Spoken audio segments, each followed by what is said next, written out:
En la época de la posrevolución, con el gobierno encabezado por Álvaro Obregón, se pretendía alfabetizar a la sociedad para crear un México más culto. El papel de los docentes era indispensable y uno de los roles más importantes para construir la sociedad planteada en la agenda presidencial. Es por ello por lo que la Escuela Rural Mexicana surge, y precisamente se le da ese nombre porque tenía la intención de impartir la educación en los sectores rurales del país, donde se pretendía enseñar a leer, a escribir y en general alfabetizar, siendo este además un proyecto amplio para la inclusión social. En este sentido, sociedad y educación establecen una relación muy estrecha, pues en este contexto histórico hemos ido evolucionando como sociedad, y esta evolución se ha generado a través de la educación y la transmisión cultural. La historia y evolución de la educación en su cultura, sociedad y formas de enseñar y aprender sigue en constante cambio, y la tecnología, como principal eje también y fundamental, debe ser una herramienta que potencie el aprendizaje y no que declive el aprendizaje. La reflexión, el análisis y estudio del pasado es la mejor estrategia para poner acción en el presente y mejorar el futuro. Hoy día, México enfrenta una crisis. Los economistas, políticos y especialistas en finanzas dicen que es una crisis económica, pero la crisis es más que eso, y las acciones que se requieren realizar para salir de esa crisis van más allá de los números, pues la crisis de hoy también es ambiental y también es existencial, donde la humanidad ha fantaseado para vivir en una realidad utópica. Se pronostica que en este año 2018 se detonará una crisis a nivel mundial, donde los intereses políticos y económicos desatarán conflictos bélicos entre países, en donde México irá perdiendo contexto y se encontrará en un punto de incertidumbre, pues la influencia del país vecino con Trump se ha ido perdiendo y el contexto de las políticas internas son desmanteladas por la corrupción. Me tocó vivir en un momento donde coexistimos diversas generaciones sociales.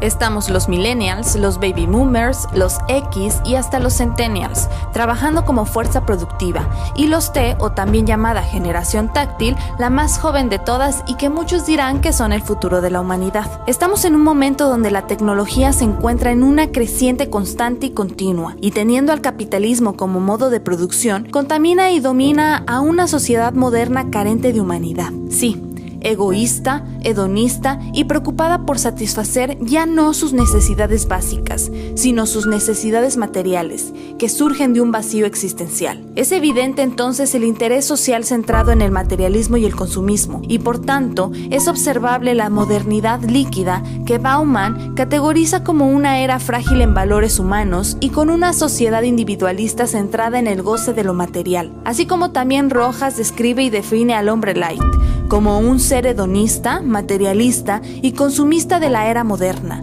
ambas características de una sociedad basada en este modo de producción capitalista que nos orilla a nuestra propia extinción. La industria, la urbanización y los cambios socioculturales han traído grandes impactos en el medio ambiente. La población humana a nivel mundial y el consumo nos ha llevado a tener la calidad de vida que hoy en la realidad no queremos ver. Los impactos están en el calentamiento global, la extinción de especies, la escasez de recursos, la pobreza, la insalubridad y la muerte por diversas causas. El problema de hoy no es la crisis, pues la crisis es un impulso que nos permite desarrollarnos y pasar de un punto a otro más elevado de nuestra existencia. El problema es cómo enfrentamos la crisis y las acciones que tomamos para pasar a un punto mejor. Es por tanto que quiero enfocarme también en el desarrollo humano, pues desde tiempo atrás la historia y evolución de este concepto se enfocaba en el crecimiento económico como la única estrategia del desarrollo de un país, y los planes de desarrollo y políticas nacionales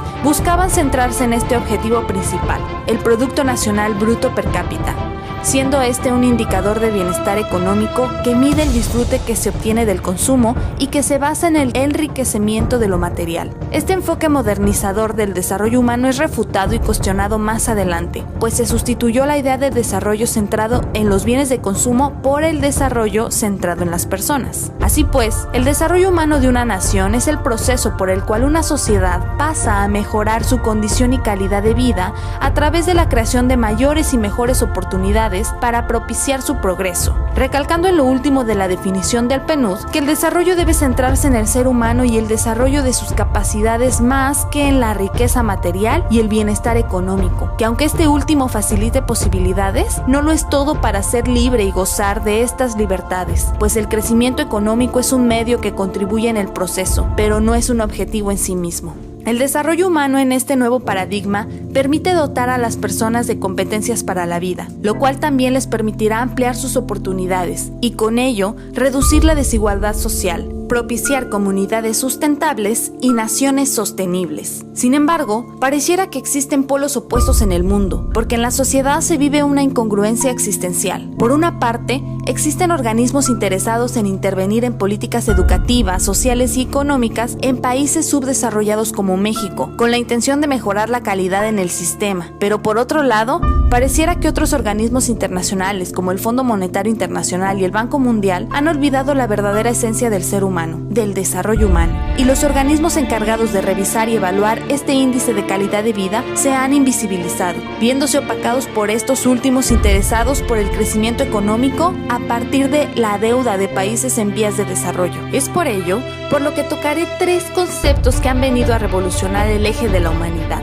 el neoliberalismo, la globalización y el capitalismo. El neoliberalismo, como una corriente económica mundial, nos ha llevado a creer que somos libres al elegir qué comprar, viviendo oprimidos y controlados monetariamente. La globalización nos hace pensar que estamos conectados con el mundo, cuando en realidad somos esclavos de él. Y el capitalismo nos hace pensar que somos felices, cuando es una falsa necesidad para llenar el vacío existencial de la humanidad. Somos una nación con alto índice en desigualdad social, desinteresada en las personas, en donde aquellos que tienen acumulación de poder se vuelven opresores para oprimir y explotar a aquellos que no tienen poder, para que produzcan más a miserables costos y así alcanzar mayor competitividad a nivel internacional. México está en crisis y nosotros con él, por lo que, en referencia a las competencias personales y regresando al punto del desarrollo humano, la educación es un eje transversal en el cambio cultural que como sociedad tenemos que iniciar. Las prácticas educativas se requieren estar centradas en desarrollar competencias que logren hacer más humanos a los humanos, que enaltezcan las virtudes y se fortalezcan herramientas que ofrezcan mejores y mayores oportunidades para todos, de tal manera que la economía crezca desde dentro, enfocándose en el desarrollo humano sustentable. A nivel nacional, tendríamos que crear un sistema de gestión a través de toda una reingeniería que beneficie al desarrollo sustentable del país, buscando igualdad, reducción de pobreza y mejoras en la calidad de vida de las personas, pues el aumento de exportaciones y el crecimiento económico no basta, y esto no ha sido suficiente para reducir la desigualdad de ingresos y los niveles de pobreza extrema a nivel mundial, pues el crecimiento económico no es indicador de desarrollo económico y mucho menos de desarrollo humano. La responsabilidad es de todos los que coexistimos en esta generación de multigeneraciones. Por lo tanto, el compromiso y la intervención en el ámbito educativo y la enseñanza también lo es, pues quien pretende educar se convierte en cierto modo en responsable del mundo ante el neófito, eso lo dice Sabater. Es decir, es hacerse responsable del mundo ante el recién llegado, el recién plantado y el nuevo en el mundo, ya que la educación llevará al futuro del ser humano y por lo tanto de la sociedad entera, desde una visión del desarrollo humano sostenible para el progreso de la humanidad. El rezago estudiantil en Yucatán es un problema latente, pues según Cárdenas en 2015 en una nota del Milenio Yucatán, menciona que tan solo el 62% de la población yucateca se encuentra estancada en la educación básica y solo 5 de cada 10 personas logran culminar la educación superior, cifras que están por muy debajo de la media nacional. Lo anterior genera graves preocupaciones para la búsqueda de empleo y la gama de oportunidades laborales dignas para entrar en la competitividad nacional. Así, Aguerrón 2 señala que, para avanzar junto con la ascendente época de cambios tecnológicos, culturales y sociales, se requiere trabajar en la ampliación de competencias para la vida, en donde la intervención educativa cumpla una función de ser eje fundamental para el desarrollo de una sociedad. 14.990 jóvenes intentaron este año 2018 ingresar a la UADY, Universidad Autónoma de Yucatán, a nivel superior. Sin embargo, solo hubo cupo para 3.719 jóvenes. Janet fue una de las y los jóvenes que se quedaron sin lugar. Vamos a ver lo que nos compartió de su experiencia en la siguiente entrevista. Bueno, pues tenemos aquí a nuestra entrevistada Janet. Janet, bienvenida.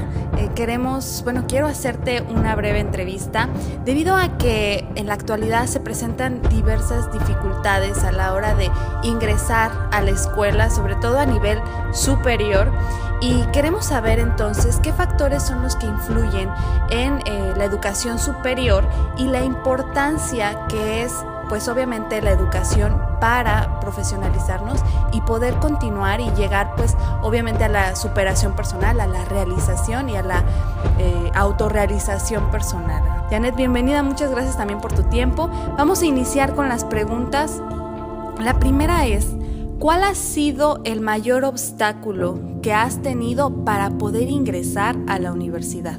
Yo considero que el mayor obstáculo es la demanda de alumnos que hay y también las escuelas que hay, porque no hay suficientes para recibir a todas las personas que están presentando. Creo que ese es el mayor obstáculo que hemos tenido, porque hay que competir con demasiadas personas. Así es. Y, por ejemplo, ¿tuviste alguna dificultad en el caso del nivel medio superior, a nivel bachillerato, prepa? Para nivel bachillerato no hubo ningún problema. ¿Hiciste examen también? Sí, también hice examen, pero pues en este caso pues yo quedé. En otra ocasión, compañeros que conocía que no quedaron, ellos pues sí tuvieron realmente un problema por lo mismo de las personas que presentan. Pero a nivel superior ya estamos observando que hay un problema por la demanda tan grande y que el acceso o las oportunidades no son las mismas, ¿verdad? ¿Crees que todos tenemos entonces las mismas oportunidades en el acceso a la educación superior? No, la verdad es que yo considero que no tenemos el mismo acceso porque, como decía, hay gente que viene de otros lados y no alcanza cupo, ya sea por fechas, ya sea porque vienen de lejos y pues tienen otra posición económica que les hace gastar más que a los que viven en donde están las escuelas. Por ejemplo, alguna comunidad que tú conozcas que tenga este rezago, que no tenga las mismas oportunidades. En este caso yo conozco pues Progreso, en donde no hay universidades de a lo que se quieren dedicar los jóvenes, entonces ellos vienen a Mérida para intentar estudiar lo que ellos quieren. Además, por ejemplo, de lo que mencionas del nivel socioeconómico y la distancia para poder acceder a la educación, ¿qué otros factores tú consideras que influyen en el acceso a una educación de calidad? Yo creo que influyen también la manera en la que ellos se comunican, o sea, que no llega la información a todos los lugares en donde quisiéramos. A veces no se enteran porque vienen de lejos, ahí no llega la información tal cual como nosotros la recibimos aquí. ¿Crees que también sea un factor que no existan tantas escuelas públicas aquí, por ejemplo, en Yucatán, para poder abastecer la demanda tan grande que hay? Sí, lo considero. No es que no hayan o sea, es que sí hay demasiadas escuelas, pero no todas son públicas. Entonces, al hacer eso ya limitas al estudiante. Entonces, habría también que considerar el nivel socioeconómico en general, ¿no? Así es. Una última pregunta. ¿Cómo consideras que interviene la cultura en el problema de la deserción escolar? Yo considero que, bueno, en mi caso como joven no he visto tantos casos, pero yo sé que son demasiados aquí en Mérida.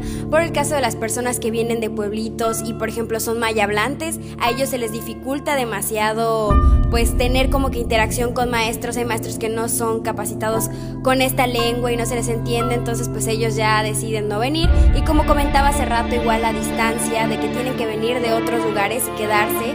Y regreso a lo mismo, a la economía que ellos necesitan para poder estudiar. Y el nivel cultural también que tengan, ¿no? El acceso a la educación de acuerdo a su idioma. ¿Cuál sería tu opinión respecto al rezago, a este rezago y a la exclusión que mencionas que se presenta en la educación superior? Que nosotros como jóvenes debemos promover más esto, como que hablar y con las personas que tienen esa autoridad, ese poder, para que puedan pues como cumplir nuestras peticiones, porque hay gente que quiere estudiar y no puede. O sea, de que hay gente, hay gente. Y no puede por todo lo que nos comentas de el caso de la deserción, de la exclusión por el idioma nativo, ¿no? Que las escuelas no somos bilingües en las escuelas, ¿verdad? ¿Consideras en tu caso importante insistir y persistir en el estudio a nivel superior? Sí, yo considero que sí, porque nos ayudamos a nosotros por el nivel económico que vamos a tener en un futuro, porque ahora necesitamos algo para poder ganar bien, subsistir, darle lo mejor, y también avanzamos con el país, ¿no? O sea, para darle una mejor visión a nosotros los jóvenes. Así es, y una mejor calidad de vida. ¿Ya entonces ya sabes dónde vas a estudiar? Ya, ahora sí ya sé que voy a estudiar. Antes, unos meses atrás, no te hubiera contestado esta pregunta, pero ahora sí ya. Muy bien. ¿Qué le dirías entonces, Janet, a todos esos jóvenes que están en esta misma situación de la dificultad de acceder a la educación superior para que continúen su desarrollo en lo educativo?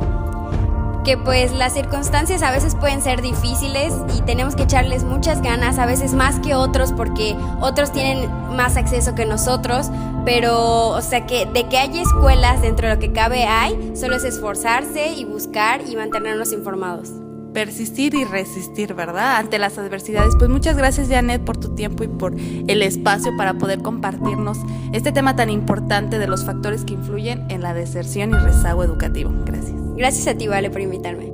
El análisis coyuntural del rezago educativo se encuentra el género, la condición rural y los fenómenos sociales como la discriminación, el racismo y la globalización, consecuencia de un modo productivo del capital que generan impactos negativos a nivel social y cultural para las minorías culturales. Aunado a lo anterior, Yucatán es un estado con un porcentaje elevado de pueblos indígenas en México, teniendo, según el Censo Nacional de Población y Vivienda de 2010, 985.549 personas que se han reconocido como indígenas, mismas que se encuentran excluidas y en la periferia del estado, y por ende, sin acceso a los recursos y programas que brinda la capital. Cervera Enchan expuso que esta situación se debe a que son poblaciones muy lejanas en donde no hay escuelas de los niveles medio superior y superior, y Yucatán tiene el porcentaje de 38.4% de rezago educativo. Por lo anterior, el reto se ha incrementado para contrarrestar el rezago e implementar estrategias para la inclusión social, la interculturalidad, la sustentabilidad y el desarrollo humano en esta creciente era global. Esta demanda en términos de educación sigue en constante evolución, con la intención de una mejora continua, pero con el rezago aún en un cambio que no logra por establecerse, pues el cambio es un reto. Se requiere acercar la escuela a las comunidades y municipios alejados o buscar estrategias para que la población tenga acceso a la educación y pueda acceder y ejercer su derecho. Además, en las estrategias implementadas, transversalmente se tendría que incluir el desarrollo de competencias para la vida para el desarrollo humano. Se observa que existen dos problemas que generan rezago educativo. Por una parte, está la falta de acceso a la educación en las comunidades y pueblos indígenas, pero por otra parte, también se encuentra la insuficiente capacidad de espacios en escuelas públicas, como en el caso de la UADY, para abastecer la gran cantidad de jóvenes que aplican el examen y quedan fuera. La exclusión en el acceso a la educación de calidad, gratuita y universal, sobre todo para grupos vulnerables, es una situación que a través de un marco lógico podemos encontrar diversos factores que obstaculizan el ingreso, progreso, permanencia, egreso, graduación y yo agregaría uno más, la titulación, que como los que señaló el proyecto Accedes en 2012, ciertos factores se deben a contextos institucionales y políticos, donde el presupuesto no es suficiente para la demanda de personas que desean acceder a la educación, pero también hay factores en lo individual y socioeconómicos que dificultan continuar los estudios. Es importante entonces generar la cultura de inclusión dentro de las escuelas en los jóvenes, propiciando así que el intercambio cultural de comunidades y sociedades fortalezcan estas raíces, logrando que se consigan oportunidades de bienestar, desarrollo social, cultural y por ende laboral. El trabajo educativo apoyado de las TIC es otro punto importante a considerar, pues en pleno siglo XXI, en México, existen riesgos y oportunidades en este desarrollo y transición tecnológica, pues para que las tecnologías de la información y comunicación sean usadas de forma adecuada y eficiente a través de entornos virtuales de aprendizaje, se requiere trabajar previamente en el desarrollo cultural, social, tecnológico y humano, por 4 razones. La primera, por la incompetencia en el uso de la Internet. Hoy vivimos inmersos en una sociedad de la información y conocimiento y requerimos tener las competencias para filtrar adecuadamente la información que encontramos en la web. En segunda, por la deficiente formación que pueda existir en términos pedagógicos por parte de los docentes en plataformas virtuales, además de la deficiencia que también pueda presentarse en los contenidos de los programas académicos virtuales. En tercera, por la deficiencia tecnológica y baja disponibilidad de Internet en zonas alejadas de la urbe. Y como cuarta y última, por los intereses económicos empresariales por encima de los intereses educativos.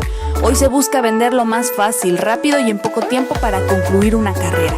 Sin embargo, cantidad no es lo mismo que calidad. Por otra parte, como oportunidades se destacan la mejora productiva y eficiente, la disminución de las brechas de desigualdad, el desarrollo social y tecnológico y la escuela como factor de sostenibilidad. La transmisión cultural es clave para el cambio social. Es por ello por lo que quiero finalizar con las siguientes preguntas de reflexión. ¿Qué sociedad es la que queremos ser? Para luego entonces preguntarnos, ¿qué acciones puedo, quiero y voy a tomar para contribuir con este propósito? ¿A qué me voy a comprometer? Y, si el cambio social está en la transmisión cultural, ¿qué debo transmitir como persona, profesional y ser humano para generar ese cambio?